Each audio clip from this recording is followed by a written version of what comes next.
चलिए, तो आप लोग इससे पहले वाले जो वीडियो देखे होंगे उसमें हम लोग देखे होंगे कि जो बिहार बोर्ड का क्लास 10 का ज्योग्राफी पहला लेसन चल रहा था, उसमें भारत संसाधन एवं उपयोग जो चैप्टर है उसको जब हम कराए थे तो उसमें आप लोग को 3 टॉपिक अभी बाकी रह गया था। संसाधन नियोजन क्या है, संसाधनों का संरक्षण क्यों जरूरी है और सतत विकास की अवधारणा क्या होती है। जब ये हम लोग जान लेंगे तो आपका ये जो पहला लेसन है संसाधन जो चैप्टर है ये समाप्त हो जाएगा। उसके बाद कुछ ऑब्जेक्टिव क्वेश्चन को देख लेंगे जो इम्पोर्टेंट है, उसके बाद से फिर क्वेश्चन आंसर को कर लेंगे, तो ये आपका पहला चैप्टर खत्म हो जाएगा। फिर इसके बाद से अगले चैप्टर में हम लोग जाएंगे। तो देखिए, सबसे पहले हम लोग यहाँ पर देखेंगे कि लिखा गया है संसाधन नियोजन क्या है।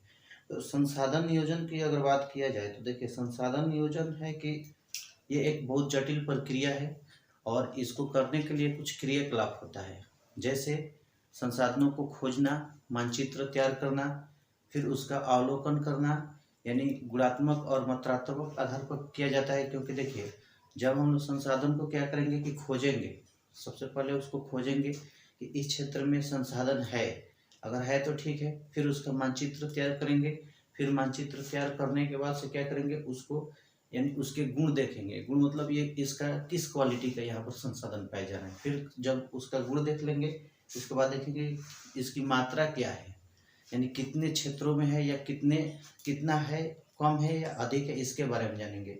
फिर उसके बाद से उसका अवलोकन करने के बाद क्या करेंगे कि उसको विवेकपूर्ण तरीके से, कहने का मतलब हुआ कि तकनीक के सहारे उसको निकालेंगे और इस्तेमाल करेंगे।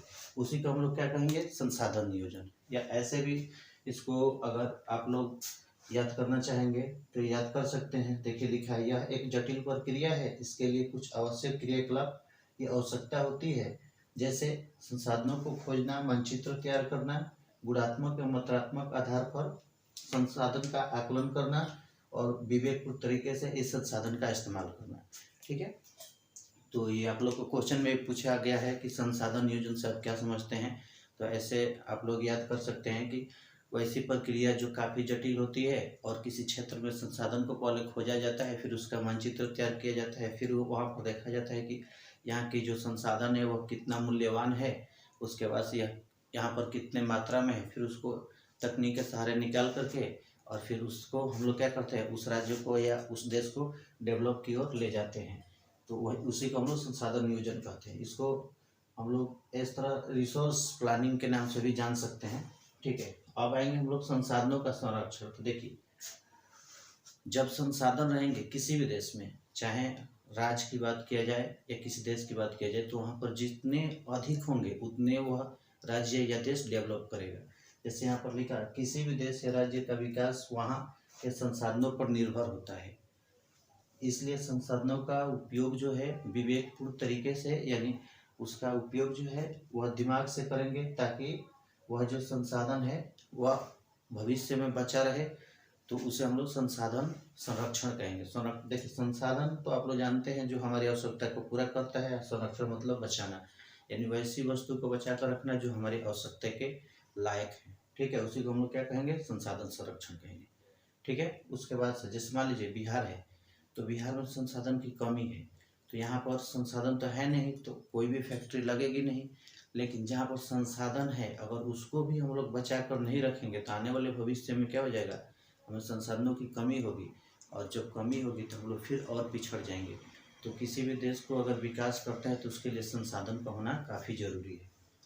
सतत विकास की अवधारणा, तो देखिए, सतत मतलब होता है लगातार विकास करने की जो प्रक्रिया है, इसको इसमें यह इस तरह दर्शाया गया है कि देखिए, विकास लगातार हो लेकिन पर्यावरण को भी क्षति न पहुंचे, यानी पर्यावरण को मध्य नजर रखते हुए विकास किया जाए और इस तरह से विकास किया जाए कि भविष्य में भी उसका हम लोग इस्तेमाल कर सके, उसी को सतत विकास की अवधारणा कहते हैं। ठीक है, तो ये 3 टॉपिक बाकी था।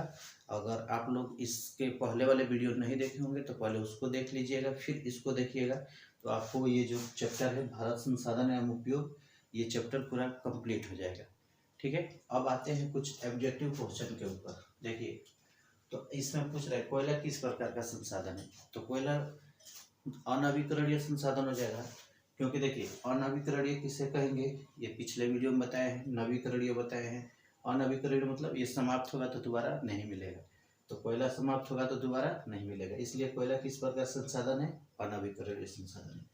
फिर उसके बाद से पूछ रहा है कि सौर ऊर्जा किस प्रकार का संसाधन है, तो देखिए सौर ऊर्जा नवीकरणीय है, ये नवीकरणीय है, यानी कि ये समाप्त होगा फिर मिल जाएगा या समाप्त नहीं होगा। जैसे सौर ऊर्जा यानी सूरज से जो ऊर्जा प्राप्त होगा वह फिर दोबारा प्राप्त हो जाएगा।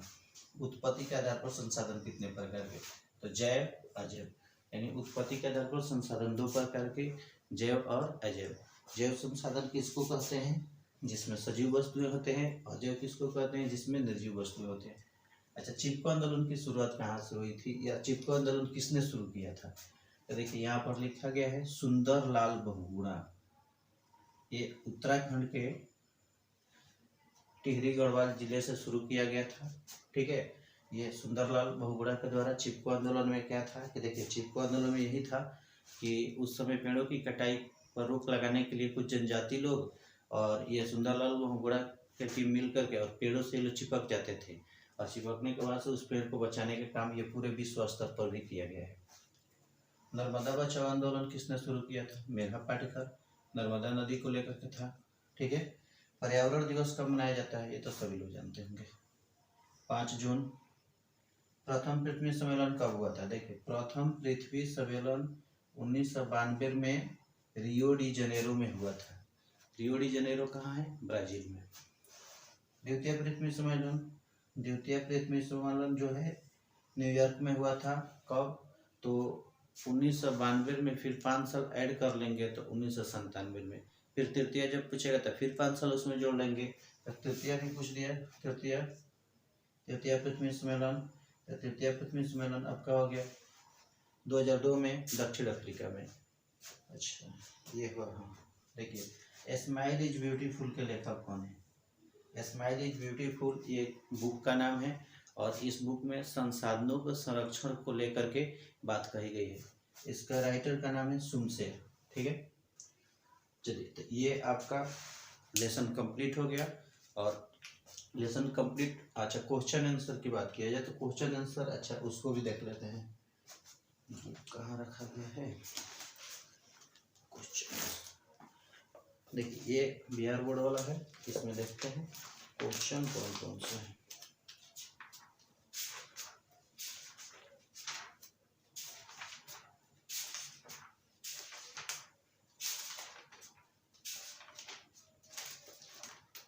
क्वेश्चन है संसाधन को परिभाषित करें। देखिए संसाधन को परिभाषित करने का मतलब हुआ कि संसाधन के बारे में बताए, तो ये तो आप लोग बता दिए हैं कि वैसी वस्तुएं जो हमारी आवश्यकता को पूरा करती है उसे संसाधन कहते हैं।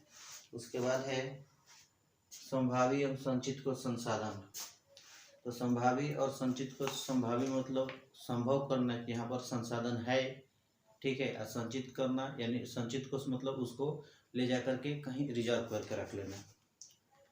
ठीक है, संसाधन संरक्षण की उपयोगिता यहाँ पर बता दिए हैं। संसाधन संरक्षण की उपयोगिता, किसी भी देश या राज्य को विकास करने के लिए वहाँ पर संसाधन का होना काफ़ी जरूरी है, इसलिए संसाधन को विवेकपूर्ण तरीके से इस्तेमाल करेंगे और उसे सुरक्षित रखेंगे ताकि हम लोग विकास कर सके, इसलिए संसाधन का संरक्षण जरूरी है। अच्छा, संसाधन निर्माण में तकनीक की क्या भूमिका है। अच्छा, संसाधन को निर्माण करने में यानी संसाधन को बनाने में तकनीक की भूमिका, देखिए तकनीक जो है यानी टेक्नोलॉजी जब रहेगी तो संसाधन का इस्तेमाल सही तरीके से होगा। जैसे मान लीजिए हिमालय पर्वत के नीचे भी संसाधन पाए जाते हैं, लेकिन अभी हमारे पास उतना अच्छा तकनीक नहीं है जो कि ड्रिल करके निकाल सके, तो संसाधन का होना, संसाधन में तकनीक का होना काफ़ी जरूरी है। ये हो गया। अच्छा, लॉन्ग क्वेश्चन में आएंगे तो संसाधन के विकास में सतत विकास के उदाहरण, सेम यही चीज, यानी ऐसा विकास जो कि विकास जारी भी रहे और भविष्य में उसका हम लोग इस्तेमाल भी कर सकें।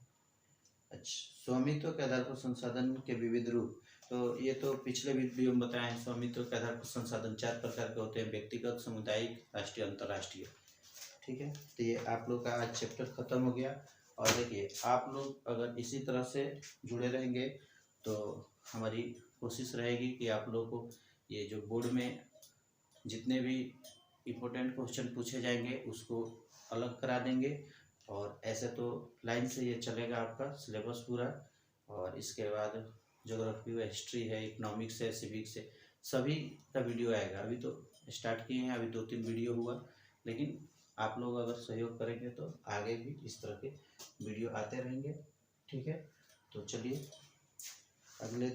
अच्छा हाँ, एक और बात है कि आप लोग के लिए जीके का क्लास अलग रहेगा, जीके का ट्रिक का अलग, और आपका जो 10th क्लास का सिलेबस है इसका अलग। यानी प्लेलिस्ट में आप लोग को मिल जाएगा 3 तरह के वीडियो मिलेंगे। एक जीके जीएस रहेगा, एक आपको ट्रिक वाला रहेगा, और ये जो होगा आप लोग का ज्योग्राफी अलग रहेगा, हिस्ट्री अलग रहेगा, इकोनॉमिक्स और सिविक्स, ये चारों का आप लोग का वीडियो मिल जाएगा। तो इसलिए आप लोग को अगर देखिए अच्छा लग रहा है तो आप लोग मेरे चैनल को सब्सक्राइब कर लिए और उसके बाद से बेल आइकन को दबा लीजिए, ताकि जो भी अगर हम आपके पास वीडियो डालते हैं तो आप लोग आसानी से उसको देख सकते हैं, समझ सकते हैं। चलिए, डेट्स ऑल।